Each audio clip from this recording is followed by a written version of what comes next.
of inflation in genders. At one point, biologists were allowed to determine what biology was, and there were two, male and female.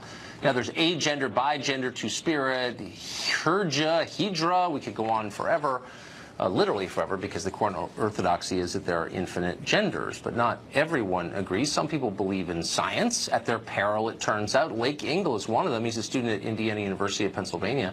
In a religion class, a class about Christianity, he stated his belief that there are two genders because, again, that's biology. And for that, he was told he had to apologize in front of the class, stand silently while they critiqued him re-education camp stuff. Lake Engel joins us tonight. Lake, thanks for coming up.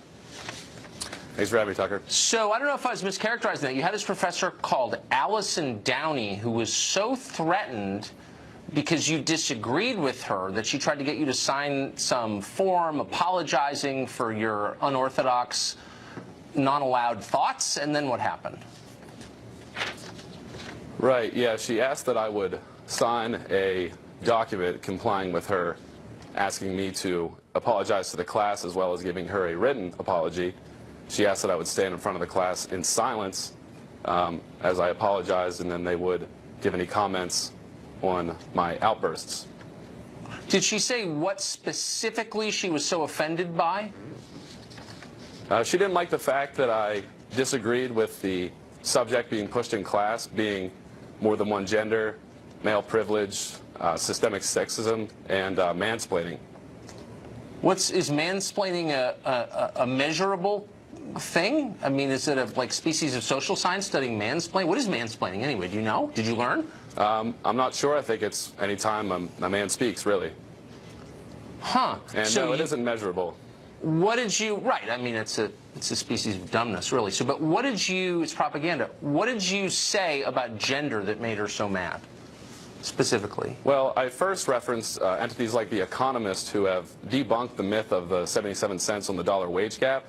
And I also stated that biologists don't agree that there are more than two genders. They don't believe that there are 72 genders or more across the board. Most of them disagree, and she really didn't appreciate that. So by citing the long-standing view of biologists, the hard scientists, Allison Downey, who supposedly, you say she's a professor, tried to get you to stand in front of the class and take abuse. Did you do that?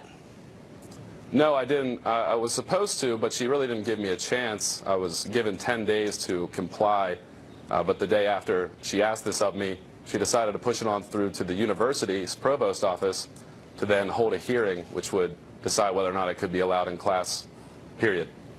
Why do you go to this school? Or why does anybody go to this school or any other school? I mean, what are you getting out of this, exactly? Well, I initially went for athletics my freshman year, but that's a long-gone dream now. I'm pretty much just stuck here. Man, I wish I could hire you. I would encourage you and anyone else who has any experience like this to drop out and join the workforce. It's not worth it. This is a joke. It's a bubble, and we're all going to realize that in 10 years. Like, you're a brave man for coming on. I appreciate it. Thank you. Thanks, Tucker. Because this policy has implications that go far beyond bathrooms and locker rooms. The core question is what constitutes male and female. And the implication of these guidelines that Obama put in place is that a man is someone who says he's a man, and a woman is someone who says she's a woman. You get to decide your gender. There's no biological anchor to sex anymore. It's all determined by the individual. So my obvious question for you is, how do I know if a person's male or female? Is there some other absolute standard that people have to meet to be male or female, other than what they say? One's gender identity is enough to show what gender they are. And so if you're confused about that, I mean, I leave that, to your level of enlightenment No, it's not about enlightenment. It's not about moral status. This is a real question because there are all kinds of institutions in American life that function on a sex-segregated basis. Women's college, sports, both professional and amateur, prisons. And so you're telling me that I can play on a women's sports team when I say I'm a woman? What we are saying is that in this guidance with public schools, which we're and the vulnerable kids that are there, that there are specific guidelines that these teachers and these supervisors and these principals asked for in how to create safe. Okay, but now you're going back to the first question. You just said a second ago that that is what we're talking about. No, let me take you back 3 sentences. When you said gender identity is determined by the person who possesses it, that's almost exactly what you said. Correct.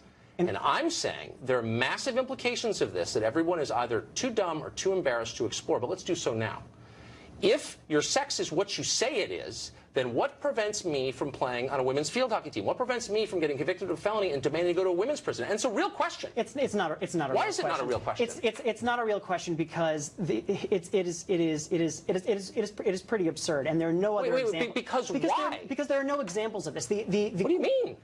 I'm sorry, but there are no examples. This is the same argument about saying that this will allow sexual predators to go into women. I'm not making that argument. Yes, but you are making that argument. Okay, what I'm saying is, I just want to know what the standards are. I'm not actually making any claims. I'm merely asking a question, and I want you to answer. Yes, the standards are Is there a scientific standard? Because when you deal with questions of biology, that is a species of science. So what's the scientific standard? I'm a scientist. I want to know if you're a man or a woman. How do I find out? Look, these are discussions that I encourage you to have with someone who is transgender, and they can come and talk to you about. I don't need that to speak to a. I can speak to you because you think about this stuff for a living. So it's a very simple question. Yes. I want to know if you're a man or a woman. I'm a scientist. How do I find out? Your gender identity determines your gender, period. Okay. So should someone who looks like me, I look like a man, you think I was a man, I say I'm a woman, and I demand to play in a women's sports team, I demand to go to women's college, I demand a small business administration loan for women-owned businesses. That's a real thing. That's a billion-dollar question, for real. Can you turn me down if I say I'm a woman? The question that is on the table right now is about Title IX. Let's not and about guidance. No, but you want to go off on Title these IX applies. It's not a tangent. Title IX applies and was created around the question of women's sports. So, as a apparent man, if I say I'm a woman, is that enough? Do I meet the standard as a woman to play in a women's sports team? That goes right to Title IX. Don't dodge the question. I'm not dodging the question. This is something the Supreme Court is looking at next month. And yes, the answer is absolutely yes. Okay. Gender identity determines one's gender. Let me ask you period. this. And this is a matter of civil rights. Is there science behind this? Because I know that I'm often getting science. Really, Absolutely science. I want you to name a single scientist, just one, who says you can determine your own sex just by saying so. Can you name one scientist who says that? I'd be happy to send you many after. A scientist who said you can determine your own sex, an actual scientist, like someone who went to college. Listen, are you serious? You clearly have some issues around this. It's not an issue at all. I have questions that you can't answer. And you're instead throwing things like you're not enlightened. I'm asking you a sincere question. What's the science behind this? And you're deflecting. Why? I'm simply not deflecting. This is a matter of settled science, and it is something. What's the science exactly? That you are what you say you are? Could I change my race too? And don't dodge that question. That's a real question. No, you cannot. Why? Why can't I change my race, but I can change my sex? What's the difference? It is not about changing. It is not about changing. But why this is about inherently who people are. Really? What if I say I'm inherently of another race? Who are you to say I'm not? I mean, again, you're getting into these silly hypotheticals. It's not silly at all. 2 years ago, nobody thought you could change your own sex. And you're saying it's settled science. One that is simply not true. We have had transgender protections in this country but you haven't explained what transgender is. You're just saying it's whatever we say it is. Look, you want to go into this in this right-wing pseudoscience. It's not right-wing at all. It is. It absolutely It's pseudoscience, right? You name. I will give you $1,000 if you can find any scientist, like an actual biologist, at an accredited American college willing to come on this show and say, here's the science, here's the state of play of biology 2017, name your sex, and that's what it is? You can't. I don't understand why you won't answer the question about why. I'll answer any question always. Excellent. Why shouldn't schools who are asking for it get guidance on how to create safe environments for all their kids? I would say that guidance exists. It floats on the internet, and if it's merely guidance, then the federal government needs no more to do with it. They could say, here's our guidance. You're undermining your own argument, which was weak to begin with. If it is as simple as that, then why do you care so much? Okay. Unfortunately, we're out of time. I'm actually enjoying this, but I want you to produce the scientist, just one. And let's make it Harvard, and I'll give you $1,000. And I'm not attacking anybody. I'm just asking the question. Anyway, we're out of time. Well, things are moving so fast in America's cultural revolution, the one underway now, you may have lost track of some of the new gender rules. Maybe you don't want to know what they are. Some of them don't seem to make much sense, much less comport with the high school biology you once learned. Remember that? Tough luck. You've got to learn them anyway. People are getting fired or getting drummed out of polite society for saying the wrong thing, even accidentally. So pay attention. Excuse me, a few years ago, the goal for transgender rights was acceptance. It sounds pretty reasonable. Most people thought so. Then it was legal enforcement of transgendered identity, with punishment for anyone who doesn't use the right pronouns or eagerly share bathrooms. That happened. Now we're advancing toward mandatory transgender dating. For real. A transgender activist called Zinnia Jones recently lit into straight men because so few of them seem to want to date other biological men who are transgendered. Jones tweeted this: "I don't see a problem with telling straight guys who are exclusionary of trans women partners that they should try to work through that." Jones added this: "These angly declarations that they have some absolute right not to be with trans women are just misplaced and inappropriate. Some absolute right to date who you want. You thought you had such a right. Silly you. Your personal romantic preferences are no longer your own. They're now an extension of your political preferences, and they are therefore public property. So if you're a biological man who prefers biological women, you are a bigot.